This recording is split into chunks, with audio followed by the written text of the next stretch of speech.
રાજકોટમાં થયેલી છેતરપિંડીના કેસમાં મુખ્ય આરોપી હજુ સુધી નથી પકડાયો।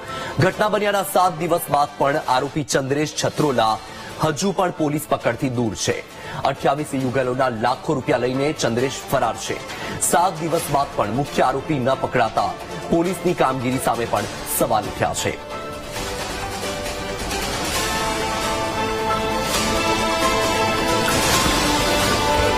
તો રાજકોટમાં જે ચોંકાવનારો કિસ્સો સામે આવ્યો હતો કે જ્યાં સમૂહ લગ્નનું આયોજન કરવામાં આવ્યું હતું અને સમૂહ લગ્નના દિવસે આયોજકો ફરાર હતા, જેમાં 3 જેટલા આરોપીની ધરપકડ કરવામાં આવી હતી, પરંતુ મુખ્ય જે આરોપી છે એ હજુ પણ પોલીસ પકડથી દૂર છે।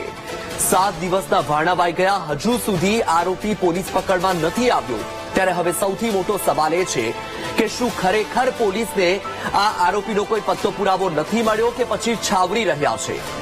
આરોપીને કોઈ પીઠબળ પૂરું પાડી રહ્યું છે। જ્યાં એક તરફ કેટલાય કિસ્સા એવા સામે આવ્યા છે કે ગણતરીની કલાકોમાં જ આરોપીને પોલીસે પકડી પાડ્યા છે, તો શું આ આરોપીને પોલીસ ન પકડી શકે? શું આરોપી ભૂગર્ભમાં સમાઈ ગયો કે કોઈ અન્ય ગ્રહ પર જઈને વસી ગયો? 7 દિવસ થઈ ગયા, શા માટે હજુ પોલીસ નથી પકડી શકી? શું ખરેખર પોલીસ કાર્યવાહી કરી રહી છે કે માત્ર કાર્યવાહીના મોટા મોટા દાવા જ કરે છે?